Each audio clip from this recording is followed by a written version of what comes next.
Hello friends, आज हम chapter 5 करेंगे खाद्य प्रसंस्करण और प्रौद्योगिकी, फूड प्रोसेसिंग एंड टेक्नोलॉजी। तो सबसे पहले खाद्य प्रसंस्करण होता क्या है?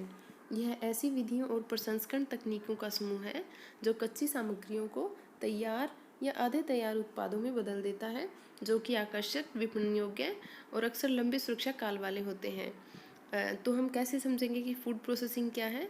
हम एग्जांपल ले सकते हैं, जैसे वीट से बिस्किट बनता है, ब्रेड बनती है, पास्ता बनता है। ऐसे ही राइस से पॉप्ड और पफ्ड राइस बनता है, कॉर्न से पॉपकॉर्न बनता है। तो ये क्या है? ये फूड प्रोसेसिंग के एग्जांपल है, यानी हमने फूड को प्रोसेस कर दिया और वो प्रोडक्ट बन गए। तो ऐसे प्रोडक्ट जो हैं वो आकर्षक होते हैं दिखने में, और उनकी अच्छी खासी मार्केटिंग हो जाती है, और जो शेल्फ लाइफ होती है वो बढ़ जाती है। नेक्स्ट है खाद्य विज्ञान, यानी फूड साइंस क्या होता है? तो फूड साइंस जो है वो एक मल्टी डिसिप्लिनरी एक्ट है, जिसमें रसायन, भौतिकी, पाक कलाओं, कृषि विज्ञान, सूक्ष्म विज्ञान के अनुप्रयोग शामिल है। तो इसमें क्या होता है कि रसायन मतलब हम फूड की केमिस्ट्री देखते हैं, उसका क्या केमिकल स्ट्रक्चर है। भौतिकी यानी फिजिकल करेक्टरिस्टिक्स क्या है फूड की, टेक्सचर, कलर। और पाक कला यानी कुकिंग आर्ट्स इंक्लूड हो गई उसमें, कैसे फूड को कितने तरीके से कुक किया जाता है, कैसे सर्व किया जाता है। कृषि विज्ञान यानी कृषि विज्ञान से ही तो फूड प्रोड्यूस होता है, यानी हम एग्रीकल्चर से ही हमारा फूड प्रोड्यूस होता है। और सूक्ष्म जीव विज्ञान मतलब हम उसमें जो बैक्टीरिया इन्वॉल्व हैं, जो माइक्रो ऑर्गेनिज्म इन्वॉल्व है फूड में, वो उन चीज़ों को स्टडी किया जाता है। जैसे दूध से दही बनता है तो उसमें कौन सा बैक्टीरिया शामिल है, तो इस टाइप की माइक्रोबायोलॉजिकल उसमें आ जाती हैं। यह एक व्यापक विषय विशेष है, जिसमें फसल काटने अथवा पशुवध से लेके भोजन पकाने और उपभोग तक खाद्य के सभी तकनीकी पहलू जुड़े हुए हैं। तो ये हार्वेस्टिंग से लेके कंजप्शन तक का पूरा एक तकनीकी पहलू है। खाद्य प्रौद्योगिकी यानी फूड टेक्नोलॉजी क्या है? खाद्य विज्ञान के सिद्धांतों का उपयोग करते हुए खाद्य सामग्रियों के चुनाव, भंडारण, संरक्षण और प्रोसेसिंग यानी प्रसंस्करण, डिब्बाबंदी, वितरण एवं उपभोग की तकनीकों को सम्मिलित रूप से खाद्य प्रौद्योगिकी कहते हैं। इसका मतलब ये हुआ कि फूड टेक्नोलॉजी में फूड प्रोसेसिंग भी आ जाती है, फूड प्रिजर्वेशन भी आ जाती है, स्टोरेज भी आ जाती है, पैकेजिंग भी इसी के अंदर आती है, और डिस्ट्रीब्यूशन। फॉर एग्जांपल हमने फूड से जो डिफरेंट प्रोडक्ट बनाए, लाइक पास्ता है, नूडल्स हैं, तो ये क्या हुआ? Food processing. और ये किसका पार्ट हुआ? Food technology. तो फूड टेक्नोलॉजी में सब आ गया। हमने किसी फूड का प्रोडक्ट बनाया, या फिर हमने किसी फूड को स्टोर किया, उसकी स्टोरेज बढ़ा दी, या फिर हमने किसी फूड को पैक किया, पैकेजिंग करी उसकी, तो वो भी फूड टेक्नोलॉजी का ही एक पार्ट है। खाद्य प्रसंस्करण की आवश्यकता यानी नीड क्या है, ज़रूरत क्या है खाद्य प्रसंस्करण की? तो सबसे पहले आता है कि फूड प्रोसेसिंग से फूड की सेल्फ लाइफ बढ़ जाती है, यानी फूड जल्दी ख़राब नहीं होता और उसको हम ज़्यादा लंबे टाइम तक स्टोर कर सकते हैं। फॉर एग्जांपल हमने किसी भी उसको ड्राई कर लिया, फूड प्रोडक्ट को ड्राई कर लिया, जिंजर है जैसे, अब वो विंटर में अवेलेबल है, लेकिन अगर हमने गर्मियों में भी खानी है तो उसके लिए हमने उसको ड्राई किया, पाउडर बना लिया, तो वो उसकी लाइफ अपने आप बढ़ गई क्योंकि मॉइस्चर रहा नहीं, तो सेल्फ लाइफ भी बढ़ती है प्रोसेसिंग से। नेक्स्ट है न्यूनतम नुकसान। तो जैसे अब गलत सीज़न होता है, तो उस दौरान कोई भी फूड जो है वो ख़राब होने के चांसेस रहते हैं, लेकिन अगर हमने उसकी प्रोसेसिंग कर दी तो वहाँ पे जो लॉसेस हैं वो मिनिमाइज़ हो जाएंगे। फॉर एग्जांपल अभी समर्स में मैंगो का सीज़न है, तो अभी तो चांसेस हैं कि बहुत ज़्यादा अगर प्रोडक्शन हो जाए तो मैंगो ख़राब हो सकते हैं, लेकिन अगर हमने मैंगो से स्क्वैशेस बना लिए, जूसेस बना लिए, तो वहाँ पे जो लॉसेस होंगे मैंगो के वो नहीं होंगे। तो ये उस पॉइंट पे हम बात करें कि नुकसान जो है वो न्यूनतम हो जाता है। नेक्स्ट है सुपाच्यता, स्वाद सुधरना और खाद्य पदार्थ की निरंतर आपूर्ति। तो फूड प्रोसेसिंग करने से जो है डाइजेस्टिबिलिटी बढ़ जाती है। जैसे हमने वीट से ब्रेड बना ली, तो ब्रेड ज़्यादा डाइजेस्टिबल है। ऐसे ही प्लेटेबल भी है, यानी जो है प्लेटेबिलिटी, स्वाद जो है उसका बढ़ जाता है। और थ्रू आउट द ईयर हमें वो अवेलेबल रहती है, पूरा साल हम उसको खा सकते हैं। देन सुविधाजनक खाद्य, सुरक्षित और स्वास्थ्यवर्धक खाद्य, ताज़ा और अधिक प्राकृतिक खाद्य की मांग। तो कन्वीनियंट फूड हो गया, जैसे हमें जूसेस है, सूप्स हैं, पास्ता है, तो ये सब जो है ये भी फूड प्रोसेसिंग के कारण ही हमें अवेलेबल है। बने बनाए खाद्य पदार्थों की मांग यानी रेडी टू ईट फूड की डिमांड। तो जो जैसे कि जो रेडी टू ईट फूड है, लाइक सैंडविच है और कुक्ड मीट है, तो ये भी एक फूड प्रसंस्करण के कारण ही संभव हो पाता है कि हम कहीं से भी जो सैंडविच है वो लेके और खा लेते हैं। उसमें मिनिमम हमें जो है प्रोसेस करनी पड़ती है, इवन करनी भी नहीं पड़ती। तो नेक्स्ट है खाद्य पदार्थों का प्रबलीकरण यानी फूड फोर्टिफिकेशन। तो फूड फोर्टिफिकेशन जो है वो क्या करता है कि कहीं भी कोई भी डेफिशिएंसी डिजीज़ है तो उसको हम उससे क्योर कर सकते हैं, जैसे कि गोइटर कंट्रोल हुआ था सोल्ट फोर्टिफिकेशन से, ऐसे ही विटामिन ए की फोर्टिफिकेशन हो जाती है ऑयल्स में।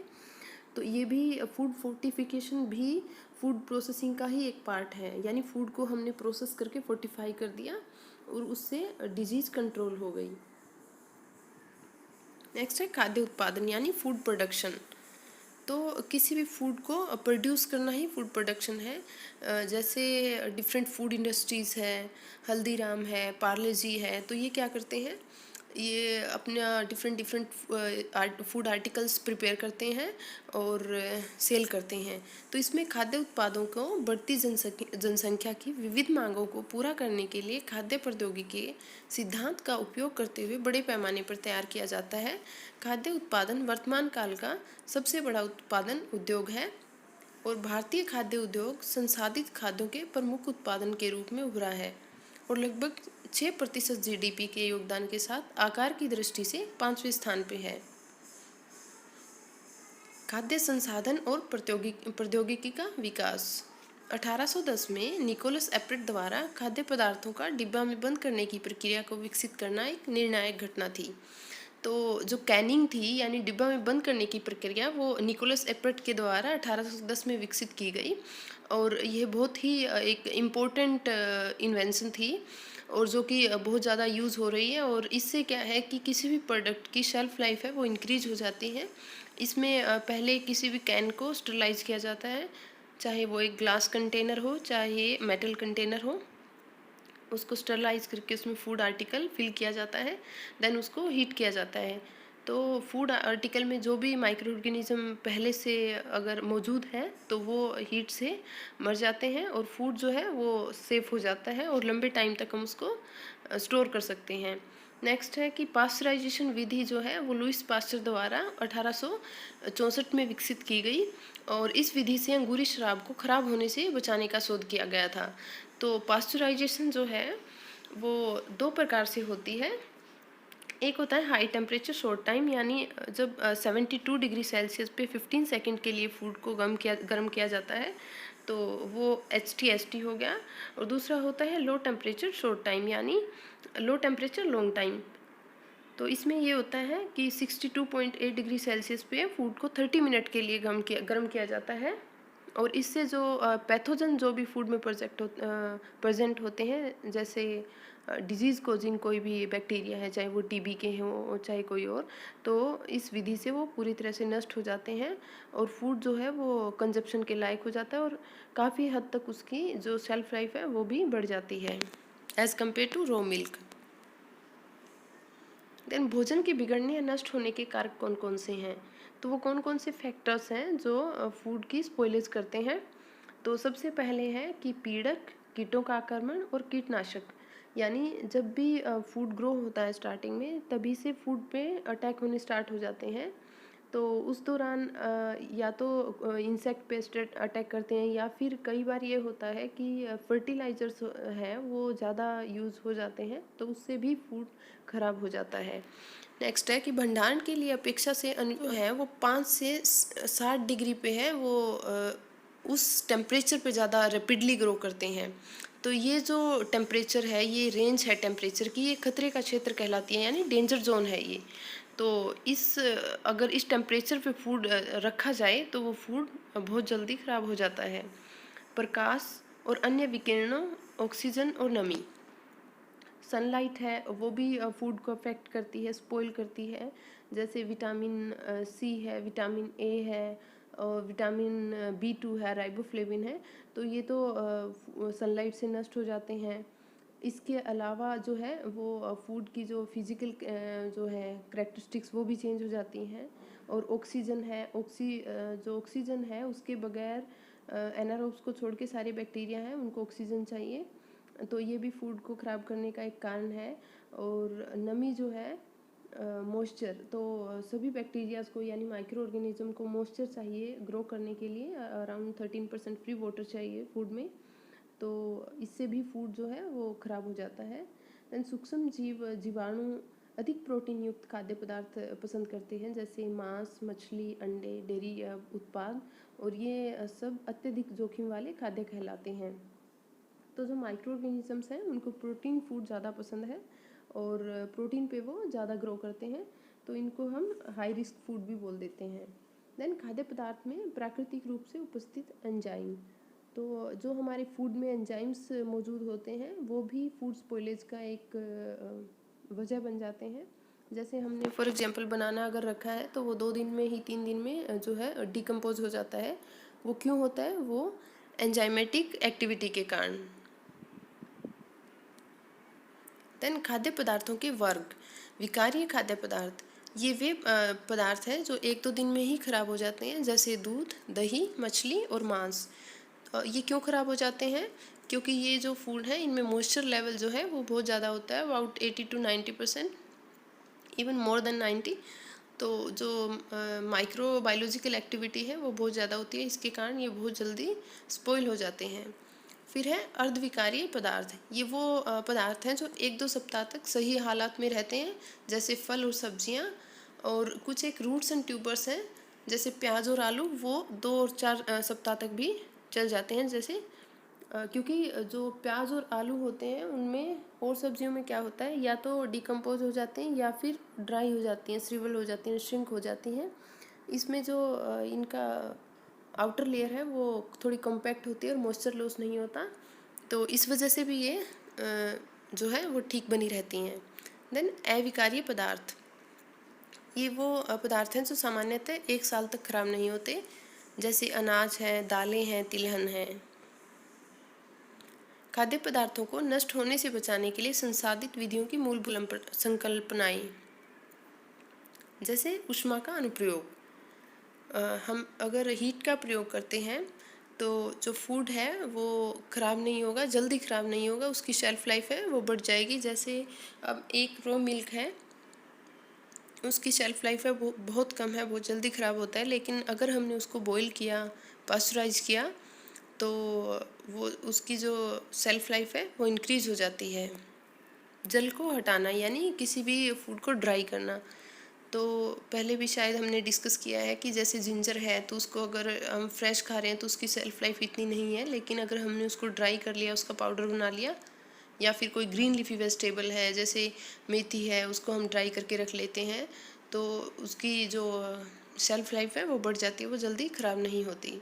और भंडारण के समय ताप कम करना, तो फूड को अगर हम स्टोरेज के टाइम टेम्परेचर कम कर देते हैं तो वहाँ भी बैक्टीरिया की ग्रोथ है वो स्टैटिक हो जाती है, रुक जाती है और फूड जल्दी ख़राब नहीं होता।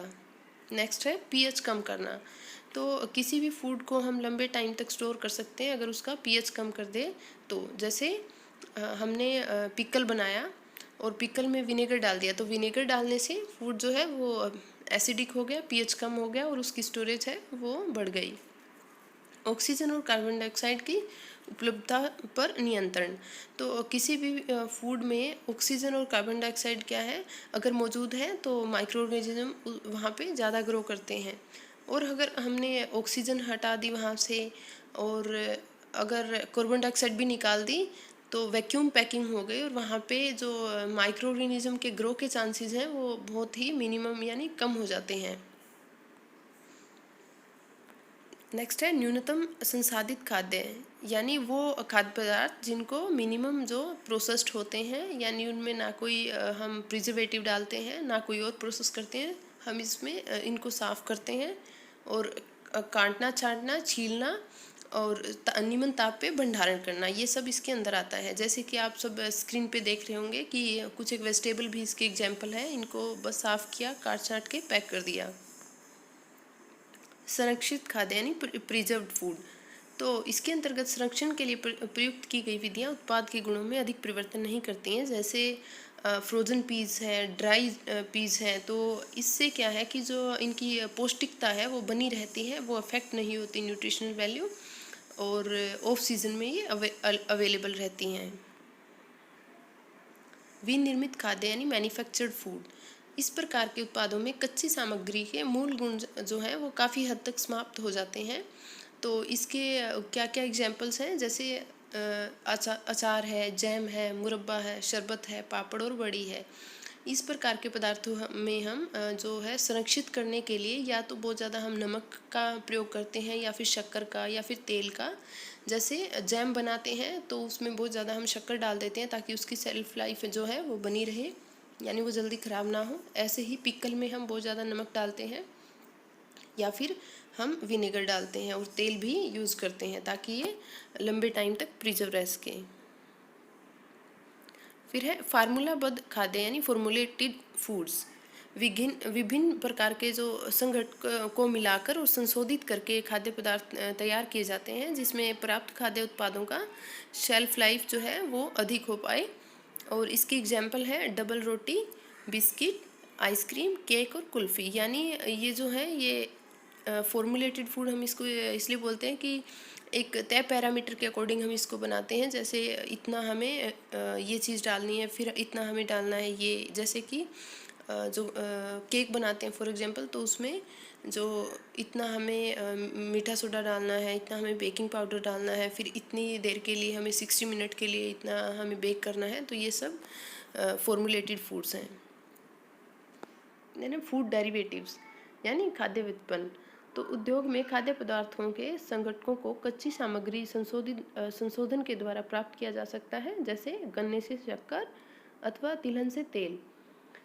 तो फूड डेरिवेटिव क्या हो गए, यानी कच्ची सामग्री से हम कोई भी चीज़ संशोधन करके बनाएं। जैसे गन्ने से हमने चीनी बनाई, या फिर हमने कोई भी बीज से तेल निकाल लिया, जैसे मूंगफली का तेल हो गया और ये सूरजमुखी का तेल हो गया, या फिर और भी उसको हम ज़्यादा प्रोसेस कर सकते हैं, अधिक संशोधित कर सकते हैं। जैसे घी को, तेल को हम फिर वनस्पति घी में उसको परिवर्तित कर देते हैं।